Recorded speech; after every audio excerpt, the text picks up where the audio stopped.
Welcome to the Daily Plunge. We are in the book of 2 Samuel, chapter 15, starting at verse 1, and we're going to go through the end of the chapter.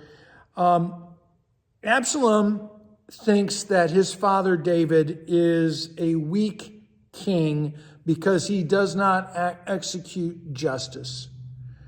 And he doesn't respect his father. In fact, he has this bitterness against his father for what happened to Tamar. And David himself feels guilty because he's been an inattentive, parent. He has not been a good father. In fact, he lets his kids get away with murder, literally.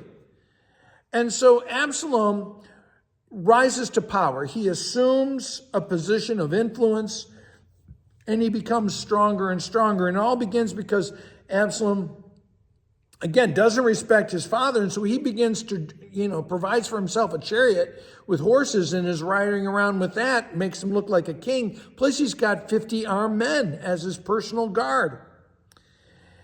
And then he speaks about justice and says, no one's going to give you justice at the court. Come and talk with me and I'll help you out. And he conveys this idea of that Israelites need to take care of one another.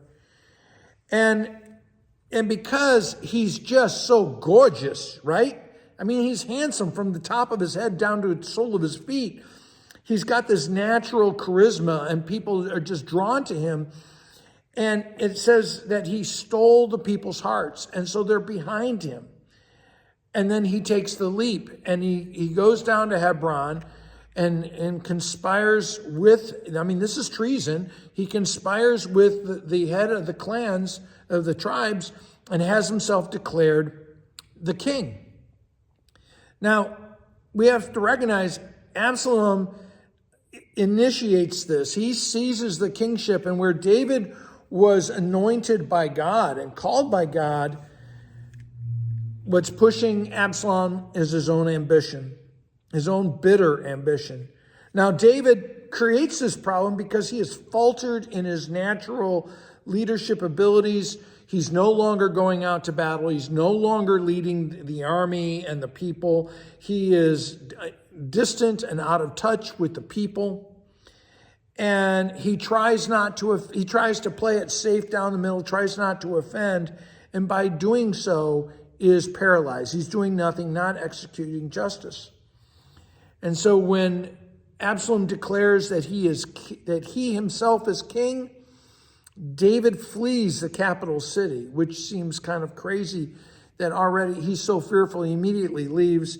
He leaves behind 10 concubines to be housekeepers of the palace. And when David leaves, he does not take the ark with him because David does not see it as some magical charm that's going to change things. In fact, David knows everything is in God's hands, and he trusts that.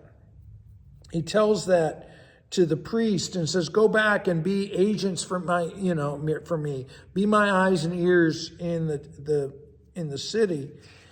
And then he says to, what's interesting is they're all fleeing. He finds out that Ahithophel, who was one of his advisors, one of his best advisors, that he also has lost confidence in David and has gone over to Absalom.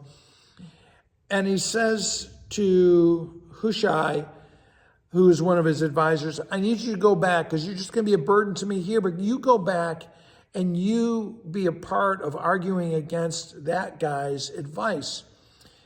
And David calls Absalom the king, and it's Hushai says, Your Majesty. He's the one who recognizes David still as the king. And he goes back. But I think one of the big prayers at the end of David is that he would confuse the wisdom of those who are going against God's will. And it is not God's will that Absalom be the king. Well, thanks, friends. Have a blessed day.